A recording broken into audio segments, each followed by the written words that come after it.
When an HOA tyrant tried to bulldoze my ranch gate, I fought back with a boulder and a plan she'd never forget. Imagine a world where your peaceful morning coffee is shattered by the screech of tires and a minivan's relentless assault on your property. Welcome to my epic battle against the HOA tyrant who wouldn't back down.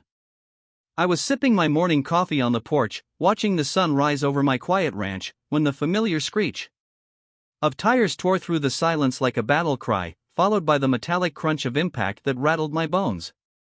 I didn't even have to look anymore to know what it was. The HOA president, Karen Henderson, had rammed my ranch gate for the 7th time this week. Her minivan's bumper locked in a toxic romance with my metal bars, horn blaring, as if the universe owed her a red carpet straight into my property. Only this time, she was screaming my name out the window like a banshee while waving a clipboard full of HOA violation slips, threatening to fine me for the unapproved rural aesthetic of a gate that had stood there peacefully for 20 years before she moved in. I put down my coffee slowly, my hands trembling between fury and disbelief, knowing today would not just be another normal HOA tantrum. It would be the day I started fighting back.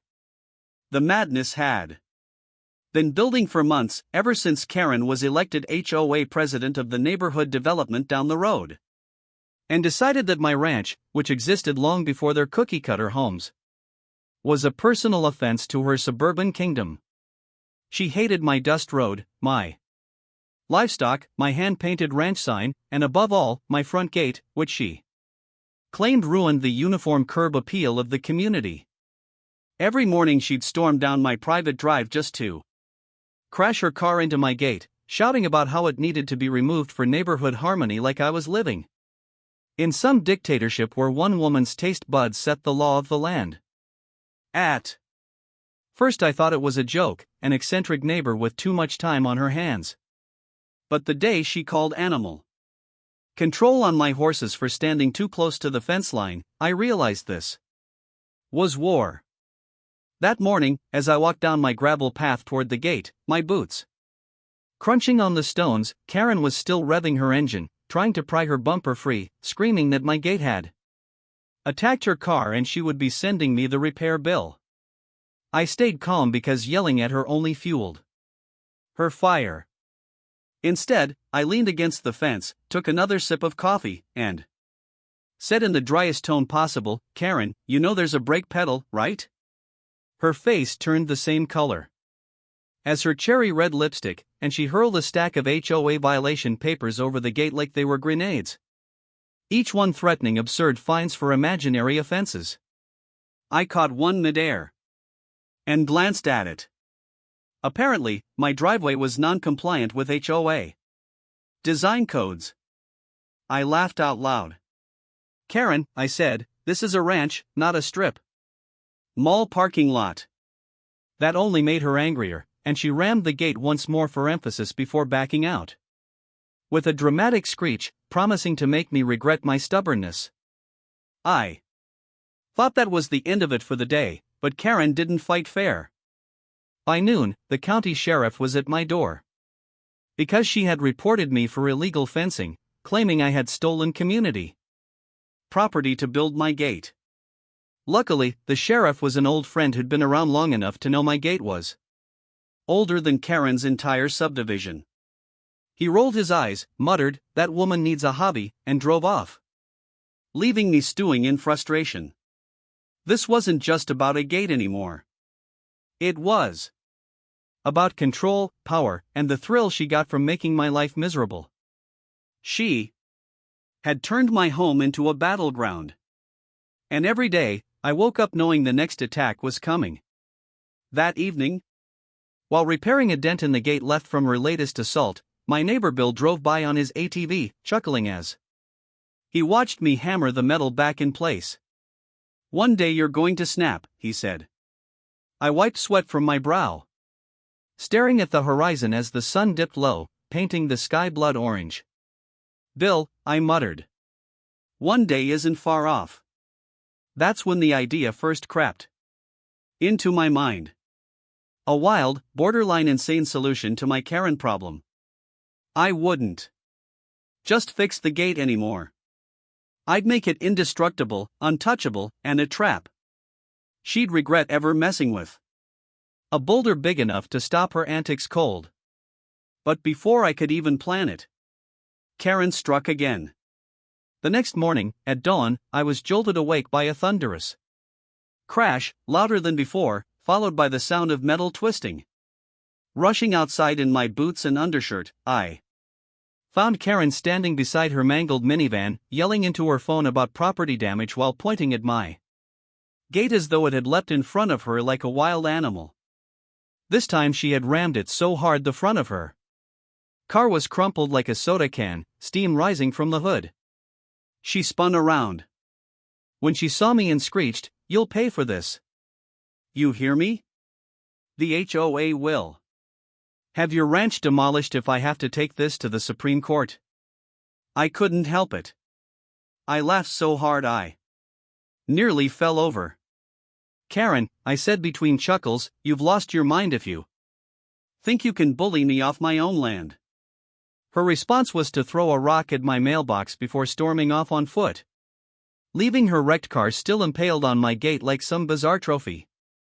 That was the final straw. As I stood there, watching her stomp down my driveway, screaming HOA jargon to anyone who would listen, I made myself a promise. I was done playing defense. If she wanted a war, I was going to end it on my terms. Not with lawyers, not with endless repair bills, but with a simple, immovable truth she couldn't argue with. A wall of stone that no minivan, no matter how stubbornly driven, could ever conquer. That night, as coyotes howled in the distance and my ranch lay quiet again, I sketched out my plan under the dim glow of a lantern. Tomorrow the gate would change forever, and Karen Henderson had no idea that her reign of driveway terror was about to meet its match in the form of a boulder she would never forget. The morning after Karen's last rampage dawned eerily calm, the kind of deceptive quiet that made you wonder if the storm had really passed or was just gathering strength somewhere out of sight. I sat on the porch staring at the wreckage she had left behind. Her mangled minivan still hooked onto my gate like a stubborn parasite because the tow truck refused to come after midnight, saying they'd seen this address before and didn't want to get in the middle of a neighborhood feud. The gate, bent and scraped beyond repair, this time, groaned whenever the breeze touched it, almost as if it were begging me to put it out of its misery. I sipped my black coffee in silence. The anger from yesterday no longer a burning fire, but a cold, calculating determination that settled deep in my bones. I had played fair long enough. Every apology, every polite explanation, every visit from the sheriff that ended with me shrugging off another false accusation. It had all led to this. Karen Henderson had built herself an imaginary throne in this community, believing every inch of land she laid eyes on bowed to her authority. But she had forgotten one thing. This ranch wasn't part of her kingdom. This was my family's land, older than her HOA, older than her flimsy suburban laws, older than her sense of entitlement, and I wasn't going to let her chip away at it anymore. By noon, the tow truck had finally come, and I watched with grim satisfaction as they hauled away what used to be Karen's beloved minivan, leaving a trail of oil stains in my gravel drive. Karen wasn't there to collect it because she had spent the morning marching through the neighborhood, telling anyone who would listen that I had attacked her with my aggressive gait, as if the thing had grown legs and tackled her car. Bill swung by again, sitting sideways on his ATV with a smirk that said he was both entertained and deeply concerned for my sanity. "You're plotting something," he said. And I gave him a look that made him laugh out loud. "Oh boy," he said. "I don't know what you're thinking, but I bet it'll be legendary." I didn't answer because words weren't enough anymore. What I was planning wasn't just revenge. It was protection, a declaration that this nonsense stopped now. Not tomorrow. Not next week. Now. I spent the rest of the day driving around the back of the property to a rocky hillside I hadn't touched in years, where nature had piled up massive boulders like ancient sentinels. These were no ordinary rocks. These were slabs of earth that time itself had sharpened into unmovable monuments. With the right tools, some chains, and my old tractor, I knew I could drag one of those beasts down to the gate. The thought alone made me grin. For the first time in weeks. Let Karen try to ram her car into a 2,000 pounds of unyielding granite. Let her explain to the sheriff how my non-compliant landscaping choice had totaled her SUV. The very idea of her face when she realized she'd lost this war before she even knew it had begun fueled me like nothing else. But plans like this take time, and Karen wasn't going to give me breathing room. The following morning, just as the sun climbed over the horizon, I heard the distant roar of another engine. She had borrowed her husband's truck this time, an old pickup that sounded like it had survived 10 wars, but still had enough life in it to charge down my driveway like an enraged bull. I didn't even blink as she skidded to a stop inches from the battered gate and started honking like a lunatic, shouting about how I was defying HOA orders and threatening to file a lawsuit for emotional distress caused by my property's offensive stance. I leaned against the porch railing and watched her, utterly unfazed, letting her tantrum echo across the open fields. There was something almost comical about her screaming at the sky, clipboard flailing like a sword, hair frizzing out of its hairspray prison. While behind her, my horses lined up at the fence just to watch the show. When she finally noticed I wasn't moving, she stormed up to the gate, rattling it like a prisoner desperate to escape. "This is your last warning," she shrieked. "Remove this gate or face HOA tribunal action." I nearly choked on my coffee. "Tribunal," I said, laughing loud enough for the sound to carry over the honking horn. "Karen, this isn't medieval times. You don't have a tribunal. You've got a handful of bored retirees and a stamp you bought on Amazon." She went purple, screeched something unintelligible, and stormed back to the truck, peeling out in a cloud of dust, but not before yelling that, "Next time, you won't stop me." I watched her disappear over the hill, the sound of her fury fading like a bad country song, and decided today was the day. No more sketches, no more waiting. The Boulder plan was officially in motion. I fired up the tractor, chains clanking as I hooked them around the largest boulder I could find. A monster slab nearly the size of the gate itself. Solid and immovable. It fought me every inch of the way down the hill, scraping deep tracks in the dirt, refusing to budge as if it knew it was about to play the role of executioner in my little HOA saga. Sweat drenched my shirt. My hands blistered around the controls, but the thought of Karen's face when she next tried her stunt pushed me forward. By late afternoon, the beast of a rock stood at the side of my driveway like a silent guardian, waiting for its cue.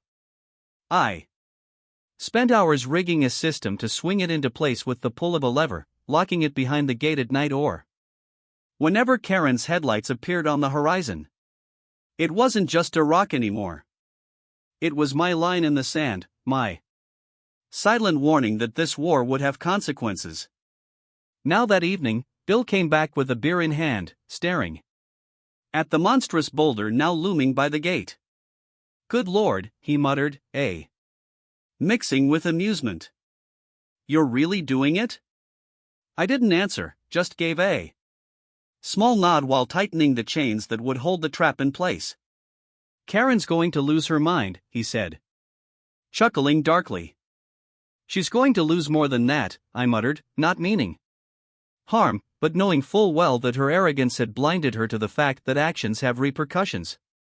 For weeks, she had played her game, believing she was untouchable. Tomorrow the rules changed and she would drive headlong into a lesson she would never forget. When the sun dipped and the ranch fell silent except for crickets and distant coyotes, I stood by the boulder, hands resting on its rough surface, imagining the coming days.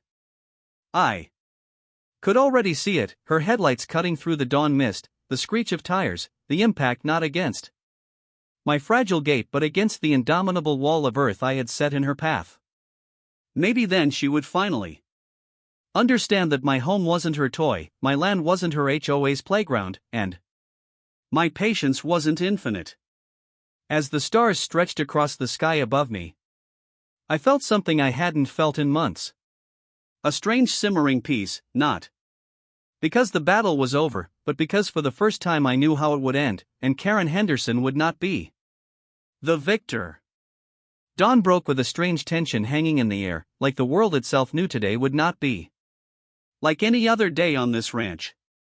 The horizon glowed faintly gold, the mist curling low over the pasture, and every sound seemed louder than usual, from the distant call of the crows to the restless snorts of my horses, who seemed to sense the unease that had settled over the land. I hadn't slept much. Most of the night had been spent fine-tuning my new line of defense, making sure the Boulder mechanism worked flawlessly. If Karen was going to try her morning kamikaze routine again, she wasn't going to meet my gate this time.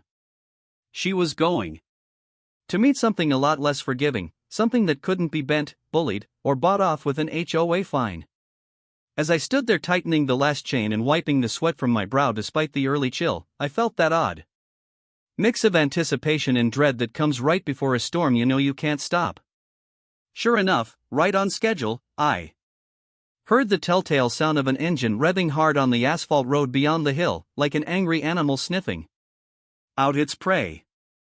I could picture her already, both hands on the steering wheel of her borrowed pickup, face set in a mask of determination and rage, rehearsing the speech she'd give me after she broke through my gate and proved once and for all that the HOA's word was law.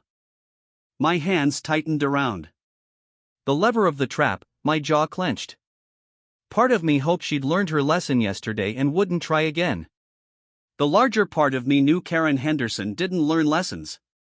She taught them, or so she believed, and today was just another of her twisted classroom sessions where my life was the blackboard she scribbled her power on. Her headlights crested the hill just as the first rays of sunlight caught on my barbed wire fence, and I felt my pulse quicken. She wasn't slowing down. If anything, she was going faster than usual, as though speed would somehow translate into moral authority. My gate stood there, battered but upright, patched up enough to look functional. But behind it now sat my real weapon. The boulder suspended in position, chains taut, waiting for its moment of glory. I gripped the lever and waited until she was close enough that I could see the fury twisting her mouth even through the dusty windshield. She hit the horn twice, a shrill, triumphant sound that seemed to say she believed victory was already hers. That's when I pulled the lever. The chains groaned, the pulley squealed, and with a grinding, thunderous sound, the boulder swung out from its resting place and locked into position just beyond the gate. An immovable wall of nature itself, daring her to continue. She slammed on the brakes too late, the truck skidding, tires screaming as dust flew into the air. The sound of rubber scraping against gravel was followed by a sickening crunch as her front bumper kissed the rock with enough force to snap the hood like a cheap toy. Silence fell in the aftermath except for the soft ticking of her overheated engine. I stood there calm as a preacher on Sunday morning, leaning against the fence post, coffee mug in hand, watching Karen's eyes widen behind the cracked windshield as she realized what had just happened. She stumbled out of the truck, face flushed redder than a fire hydrant, hair wild, clipboard in hand like it could somehow shield her from the humiliation that had just unfolded. "You maniac!" she screamed, voice echoing off the hills. "You can't put a rock there. That's illegal. It's attempted murder." I sipped my coffee slowly, savoring the moment, letting the absurdity of her words hang in the air. "Funny," I said finally. "Tone as dry as the desert wind. I thought it was called landscaping. HOA's been begging me for curb appeal, right? Well, Karen, meet my new centerpiece. Bill had shown up just in time on his ATV, stopping a few yards behind her. His laughter barely contained as he muttered under his breath, "Lord above, this is better than television." Karen spun on him like a viper, accusing him of conspiring with me to sabotage community safety.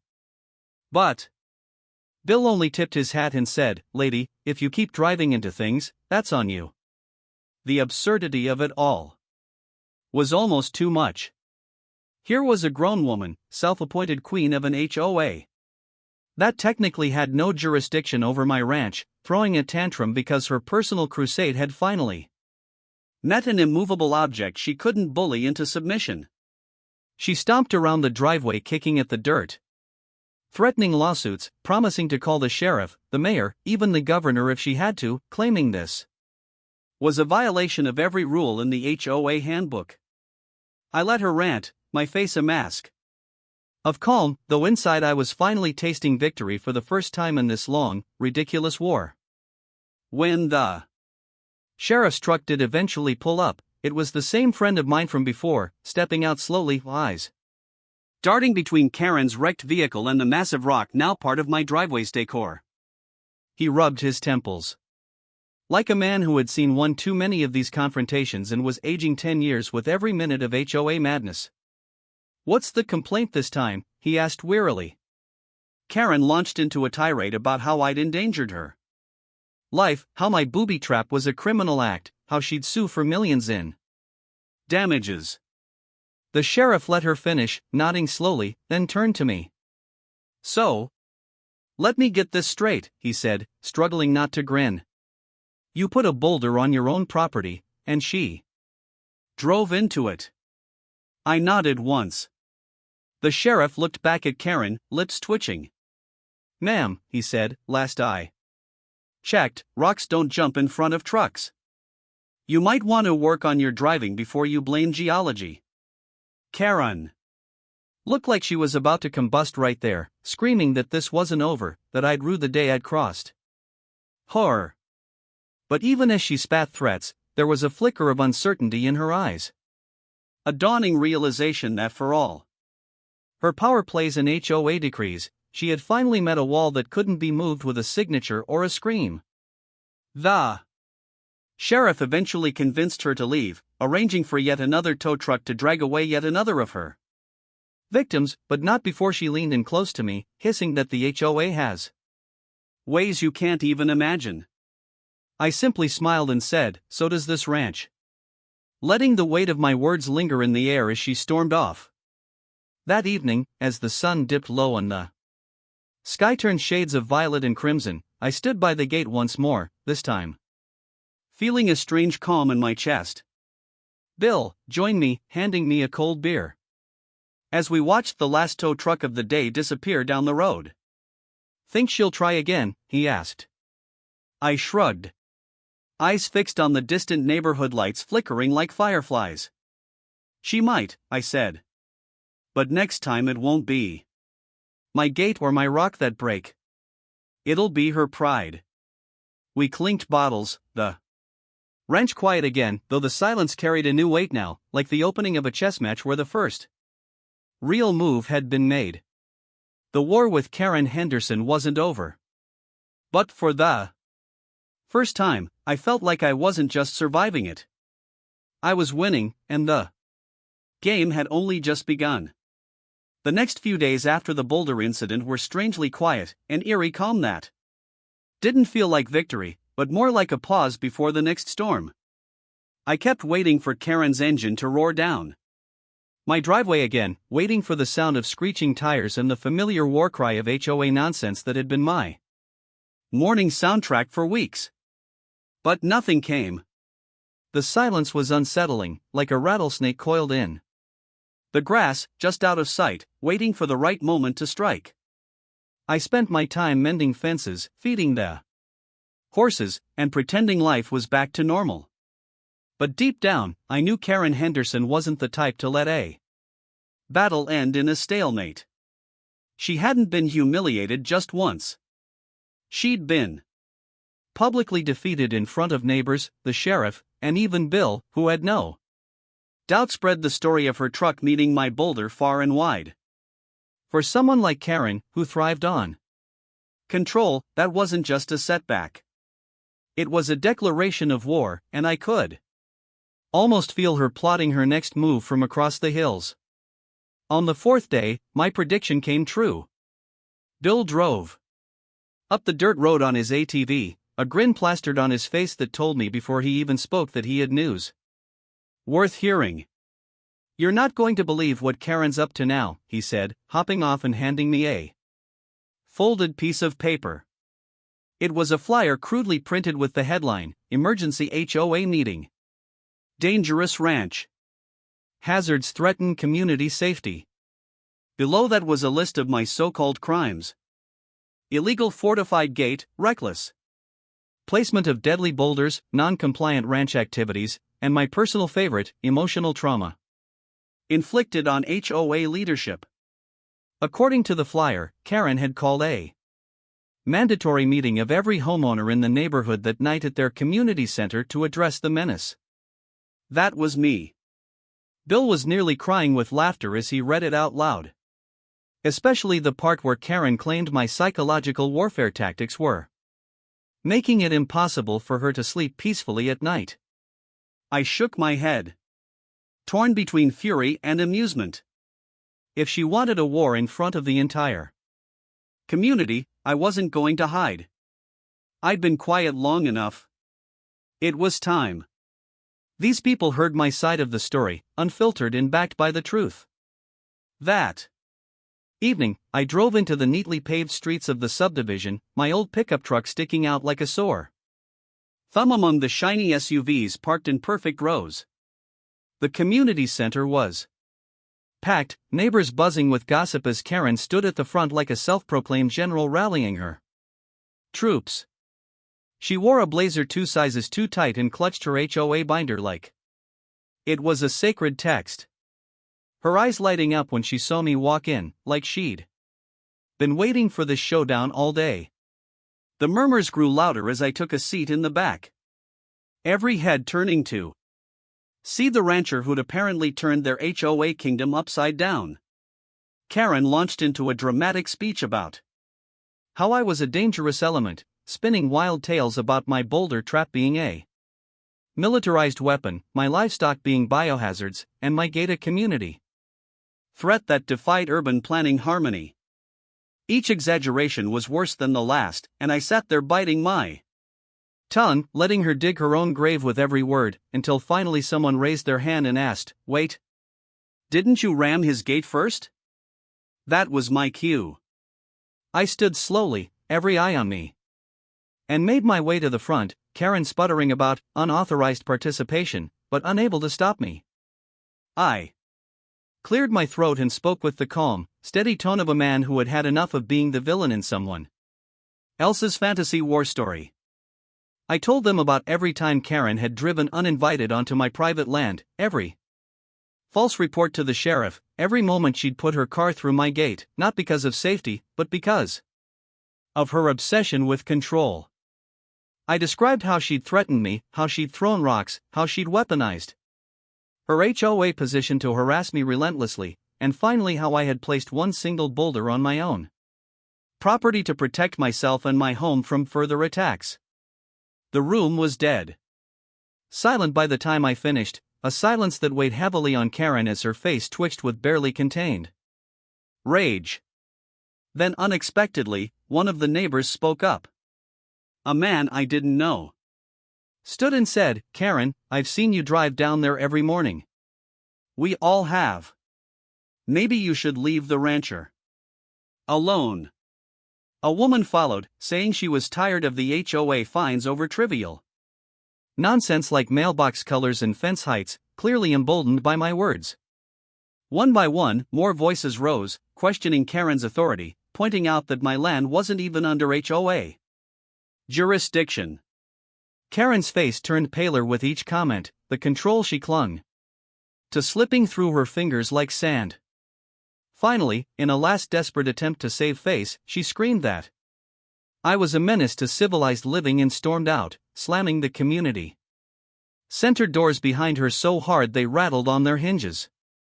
The meeting dissolved soon after, a few people coming up to me to shake my hand or quietly apologize for not speaking up sooner. As I drove home under a sky full of stars, I felt a strange mix of satisfaction and unease. I had won a battle that night, not with boulders or gates, but with truth, and it had cracked the image of Karen as the untouchable queen of her little empire.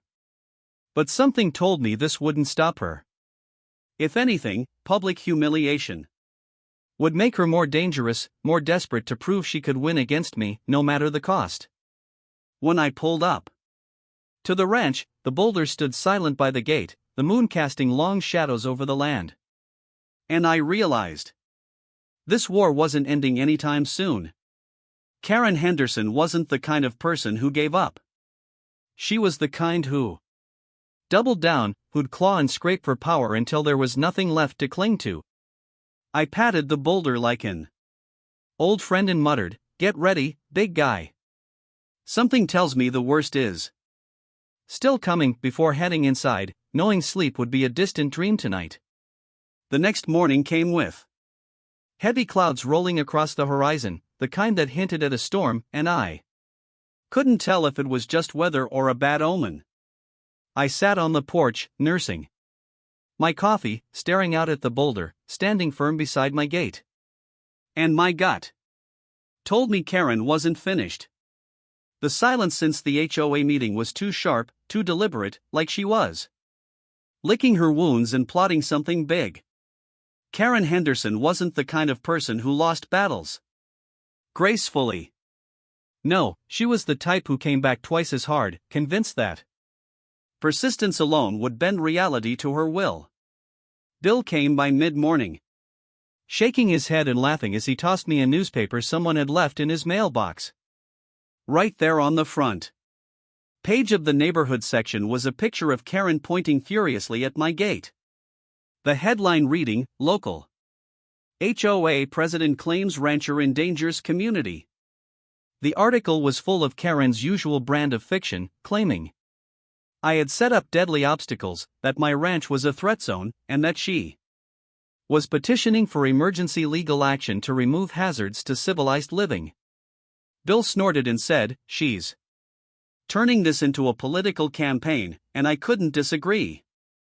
What bothered me more was that with Karen, exaggeration was never the end of the plan. If the lies didn't work, she'd escalate until something did. By late afternoon, my fears were confirmed. A black SUV rolled up to my gate, one of those fancy ones that scream city lawyers, and out stepped a man in an expensive suit with a clipboard and a smug expression that told me Karen had hired outside help. He introduced himself as Charles Donovan, HOA legal counsel, here to inspect the property for violations and safety hazards. I laughed in his face, leaning on the fence post as I said, "Son, this land isn't under HOA jurisdiction, and you've got no right to set foot past this gate."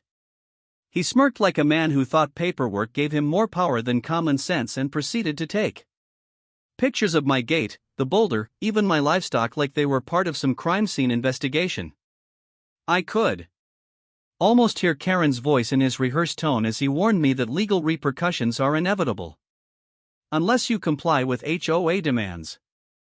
I told him to take his clipboard, turn around, and tell his client to stay off my property before the sheriff got another call from me. He left reluctantly, but the way he muttered about injunctions and court orders told me this wasn't just another tantrum. Karen was gearing up for a full-scale attack. That evening, as the sun dipped low and turned the fields a deep gold, I sat on the fence line with Bill and laid out my plan. "She's not going to stop until something breaks," I said. "But I'm done being her target. If she wants war, she'll find out what real strategy looks like." Bill grinned, clearly entertained, but also a little worried about what I had in mind. "What are you thinking?" he asked, and I laid it out for him. Karen expected me to fight this battle on her terms through HOA meetings and fake rules and intimidation. I was going to flip the script. I document everything. Every false report, every act of harassment, every time she rammed her car into my gate or sent her cronies down here with legal threats, I'd gather statements from neighbors who were tired of her tyranny. Record every absurd word she said, and when the time came, I'd drag her not just to court, but through the mud of her own hypocrisy for everyone to see. This wasn't just about defending my ranch anymore. It was about ending the reign of Karen Henderson once and for all. But knowing Karen, she wasn't going to wait for any court date. Sure enough, that night, as a storm rolled in, lightning flashing across the dark sky, I caught headlights creeping down my driveway. It wasn't her car this time, but a couple of HOA lackeys in a pickup, creeping slow like they thought they were on a secret mission. I watched from the shadows of my porch as they pulled up near the gate, jumped out with tools in hand, and started fiddling with my fence as if they were going to dismantle it under the cover of darkness. My blood boiled, but instead of charging down there, I grabbed my camera and started snapping pictures. Every flash of lightning giving me free light to catch them in the act. When they realized they'd been spotted, they bolted, tires spinning in the mud, but not before I had enough evidence to prove Karen had escalated from harassment to property destruction. The next day, I paid a visit to the sheriff's office, handing over the photos with a calmness that belied the rage simmering under my skin. My friend, the sheriff, shook his head and muttered, "That woman's lost every last marble," promising to have a word with her and file an official warning. I thanked him, knowing full well that a warning wouldn't stop Karen. If anything, it would provoke her more. And as I drove home, my eyes scanned the horizon, expecting at any moment to see her storming toward my ranch again. I knew it was only a matter of time before she made her next move, and I wasn't going to sit around waiting for it. I spent the afternoon fortifying the gate, checking the boulder trap, and adding cameras to catch every angle of my driveway. If Karen wanted to make me look like the villain, she was going to have to do it while the world watched the truth unfold. Bill came by later with a rumor he'd heard that Karen was calling for a community safety patrol, basically organizing her supporters to monitor my ranch around the clock, like I was some kind of outlaw hiding dangerous secrets on my property. I couldn't help but laugh, the sound sharp and humorless. "She thinks this is a movie," I said, "but she's about to find out it's not one she's directing." The truth was Karen had underestimated me from day one.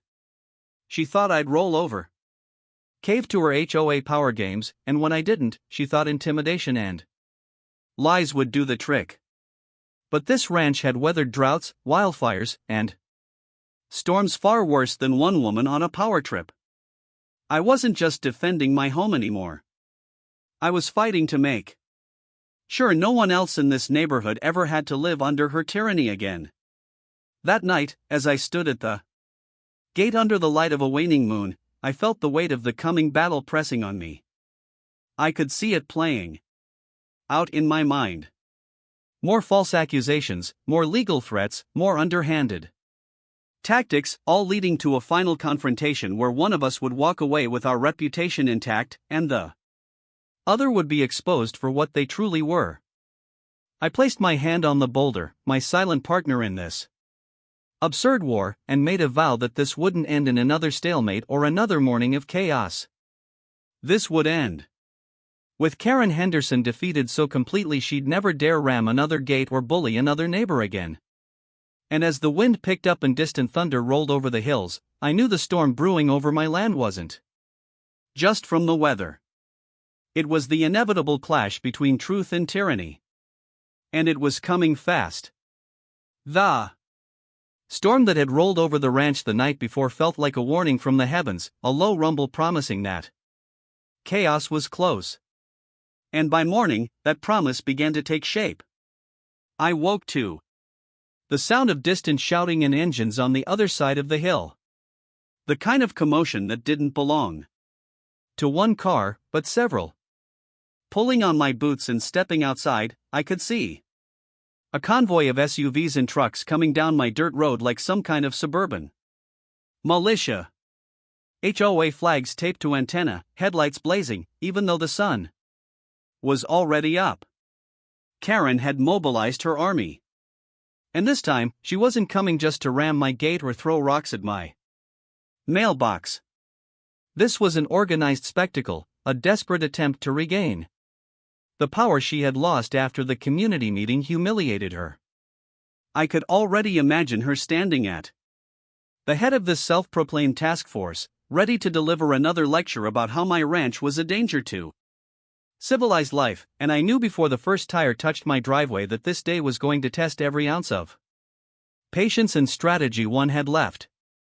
They pulled up in a line blocking my driveway. And Karen stepped out wearing a reflective vest as though this was a government-sanctioned operation, a whistle hanging around her neck and a megaphone in her hand. Behind her, half a dozen HOA loyalists stood with clipboards, cameras, and yardsticks like they were about to conduct a safety inspection of a nuclear site. Karen raised the megaphone and started shouting about community enforcement actions and mandatory removal of unlawful barriers, declaring that the HOA had voted unanimously to dismantle my gate in Boulder. I leaned on my fence post, arms crossed, watching the absurdity unfold with a calm face masking the fury boiling beneath. Karen, I called out, voice carrying easily over the gravel drive. This is private property. You and your band of clipboard cowboys need to leave before you all end up explaining to the sheriff why you're trespassing. Karen didn't back down, of course. She puffed herself up, shouting through the megaphone about how the HOA had authority beyond mere technical boundaries, how the good of the community outweighed outdated property lines, and how she was acting in the name of safety. One of her followers, a nervous-looking man clutching a tape measure, piped up about documenting hazards, pointing toward my Boulder like it was a wild animal that might charge at them any second. Bill, who had shown up early after sensing trouble brewing, stood beside me, laughing under his breath, muttering, "This is better than TV." But I stayed focused because I knew these theatrics weren't harmless. Karen wasn't just yelling this time.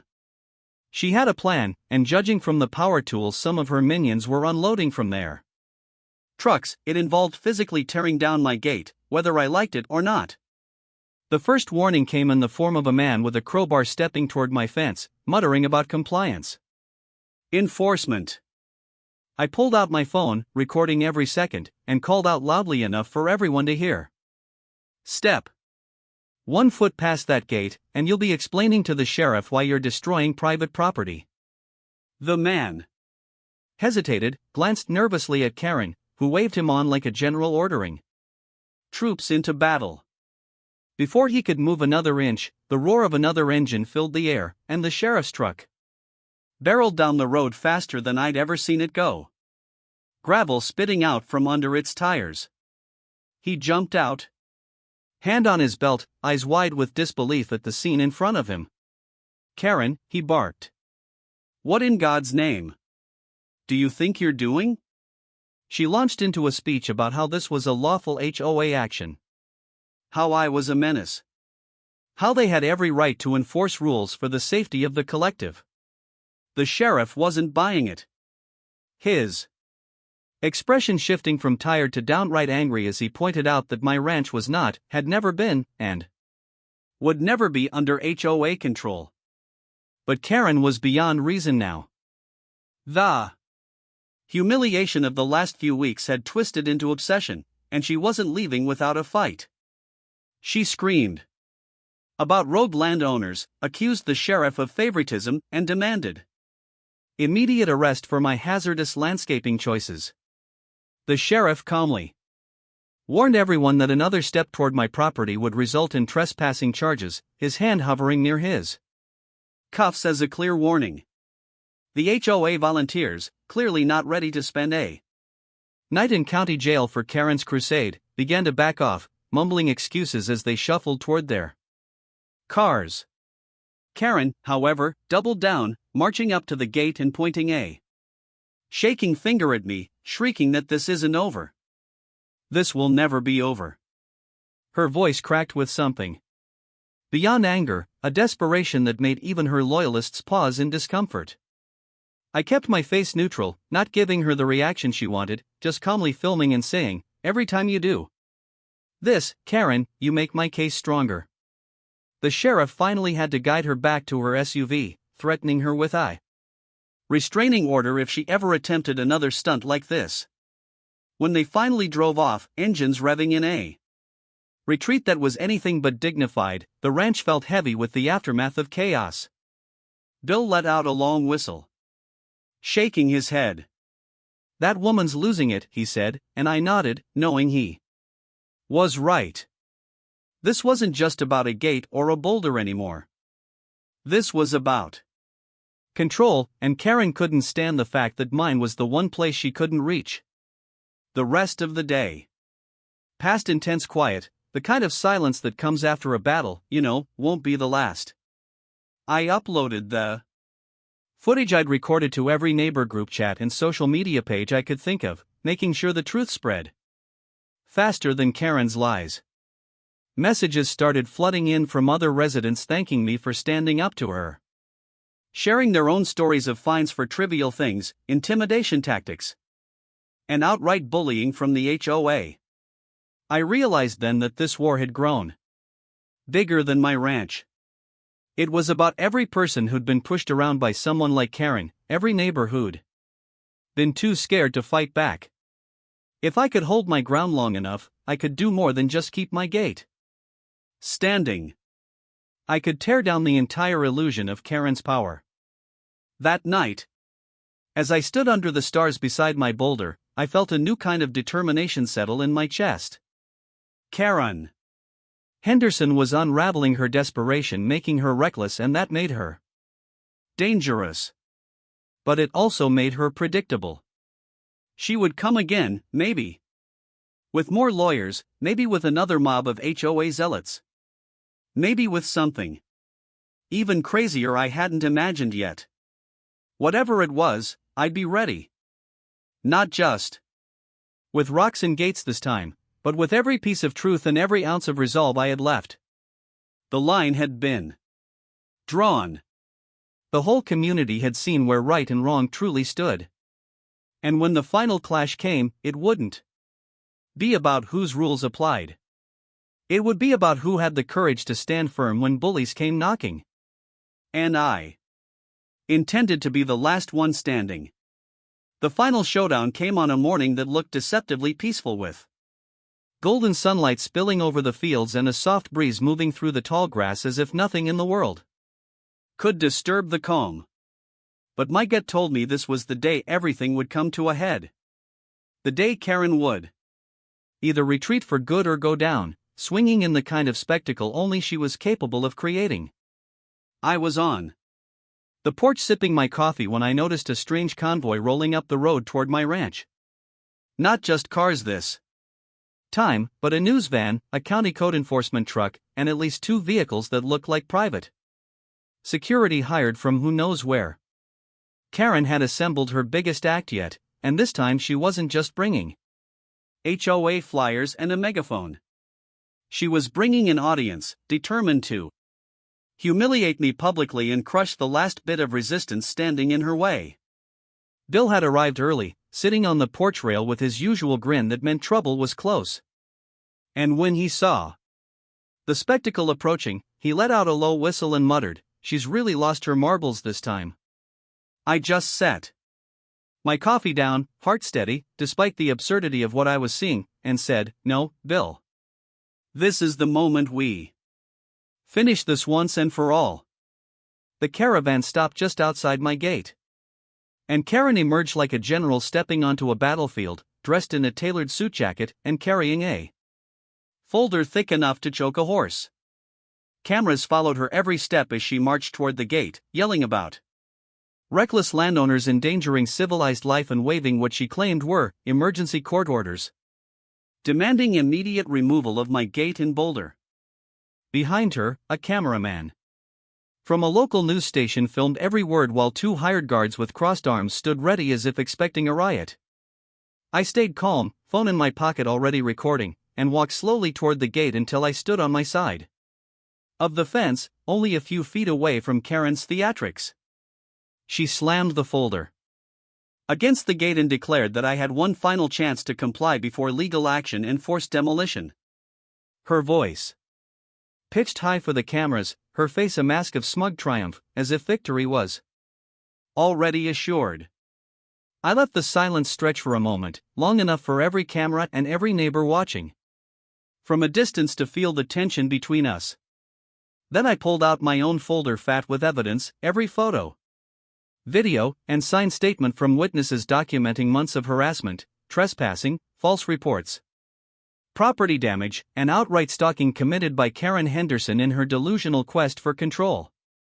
My voice was calm, but loud enough to carry over the gravel driveway as I said, "You've spent months terrorizing my ranch, breaking the law, wasting the sheriff's time, and lying to every neighbor you can find. Today, in front of these cameras, I'm putting an end to it. This folder isn't full of empty threats, Karen. It's full of every crime you've committed, every witness willing to testify, and every reason a real judge will throw out your nonsense and slap you with a restraining order that keeps you 500 feet from this property." Her face faltered for the first time, a crack in the mask as whispers rippled through the crowd behind her. Karen tried to recover, shouting about fabricated evidence. But before she could get another word out, the sheriff's truck pulled up, dust trailing behind him, and he stepped out holding a document of his own. He announced loudly that based on repeated harassment complaints, attempted property destruction, and video evidence submitted to his office, a temporary restraining order had been issued effective immediately against Karen Henderson, barring her from coming within 500 feet of my ranch. The words landed like a hammer blow. Karen spun toward him, shrieking that this was an outrage, that she was the victim, that the HOA was above such rulings. But the sheriff only shook his head, eyes tired but resolute, and said, "No one's above the law, Karen. Not you, not your HOA. This madness stops today." The news cameras captured every second as Karen's tantrum reached a fever pitch. Her face red, her hair wild, her once carefully curated image of authority crumbling in front of the whole community. Neighbors had gathered along the road, many holding phones up to record, and for the first time I saw people who used to bow to her power, now shaking their heads, some even laughing openly at the spectacle she was making of herself. The hired guards glanced at each other uncertainly before stepping back, clearly unwilling to get involved in her personal vendetta. Now that the law had spoken, Karen's shrieks turned into empty threats about appeals and higher courts, but even she seemed to know the war was lost. With the cameras rolling and the sheriff standing firm, she finally stomped back to her car, slamming the door so hard it rattled and sped off in a cloud of dust, leaving behind nothing but her shredded reputation and a stunned silence that slowly turned into cheers and applause from the neighbors who had been waiting for this day as long as I had. The news van caught me off guard as a reporter jogged up asking for a statement, and I kept it simple. This ranch has stood here longer than any HOA, and all I've ever wanted is to live in peace. Bullies only win when you let them. Today, we reminded everyone that the law protects the innocent, not the loudest voice in the room. Bill clapped me on the back as I turned away from the cameras, muttering, "Hell of a speech, partner." And for the first time in months, I felt the tension in my chest finally ease. The battle was over. The war Karen had waged on my home, my land, my sanity, had ended not with another screaming match or a car crash at my gate, but with truth, law, and the courage to stand firm when it counted. In the days that followed, the story spread far beyond our little corner of the county. News articles painted Karen as the unhinged HOA tyrant who'd been brought down by her own arrogance. Neighbors who had once feared her fines and rules now openly mocked her.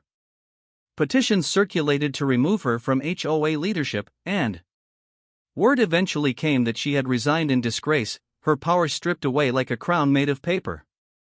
My ranch became a symbol of standing your ground against overreach, and strangers passing by would honk or stop to tell me they'd heard the story, and it gave them hope to fight their own battles.